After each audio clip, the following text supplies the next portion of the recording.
நடிகரும் தாவேகா தலைவருமான விஜய் மனைவி சங்கீதா செங்கல்பட்டு குடும்ப நல நீதிமன்றத்துல விவாகரத்து கோரி மனு தாக்கல் செஞ்சிருக்காங்க. இந்த விஷயம் தான் இப்ப பேசும் பொருளா இருக்கு. தமிழ் சினிமாவுடைய முன்னணி நடிகரா இருக்கிறவர் தான் விஜய். இவர் 1999ல சங்கீதாவை திருமணம் செய்துக்கிட்டாரு. இலங்கை பூர்வீகமாக கொண்ட சங்கீதா விஜயோட ரசிகரும் கூட. இந்த தம்பதிக்கு ஜெய்சன் சஞ்சய் என்ற மகனும் திவ்யா சாஷா என்ற மகளும் இருக்காங்க. இதற்கிடையில தான் கடந்த சில மாதங்களாவே விஜய் சங்கீதா உறவுல விரிசல் விழுந்திருப்பதா தகவல் பரவணுச்சு. விஜய் ரீசெண்டா தமிழக வெற்றி கழகம் என்ற கட்சி துவங்கினாரு. வருகின்ற சட்டமன்ற தேர்தலில் தமிழக வெற்றி கழகம் முதல் முறையா சட்டமன்ற தேர்தலில் போட்டியிட இருக்காங்க.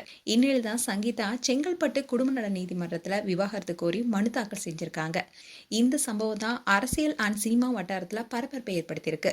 அதுலயும் அந்த மனுவுல சங்கீதா என்ன சொல்லியிருக்காங்கன்னா, திருமண வாழ்க்கையுடைய தொடக்க ஆண்டுகள்ல இனிமையா தான் இருந்தது. 2021ஆம் ஆண்டு நடிகை ஒருவருடன் விஜய்க்கு திருமணத்தை மீறிய உறவு இருப்பது தெரிய வந்தது. திருமணத்தை மீறிய உறவு இருப்பது தெரியவந்ததுனால அதிர்ச்சி அடைஞ்சேன். நடிகையுடனான தொடர்பை முறித்துக் கொள்வதா விஜய் சொல்லியும் கூட அதன்படி அவர் நடக்கல. சிறிதும் வருத்தம் இல்லாம நடிகையுடனான தொடர்பை விஜய் தொடர்ந்ததுனால தான் மன உளைச்சலுக்கு நான் ஆளாகி இருக்கேன். கணவன் மனைவி உறவுல விஜய் நம்பிக்கை துரோகம் செஞ்சிருக்காரு.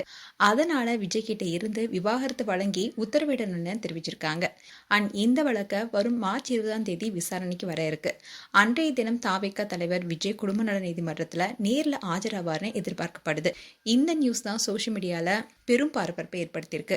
மேலும் விஜய் அண்ட் சங்கீதா குறித்து உங்களுடைய கருத்துக்களை கமெண்ட் செக்ஷன் சொல்லுங்க. இது போன்ற வீடியோஸை பார்க்க news Tamil kids channel subscribe பண்ணுங்க. மறக்காம நோட்டிபிகேஷன் பட்டனை கிளிக் பண்ணுங்க.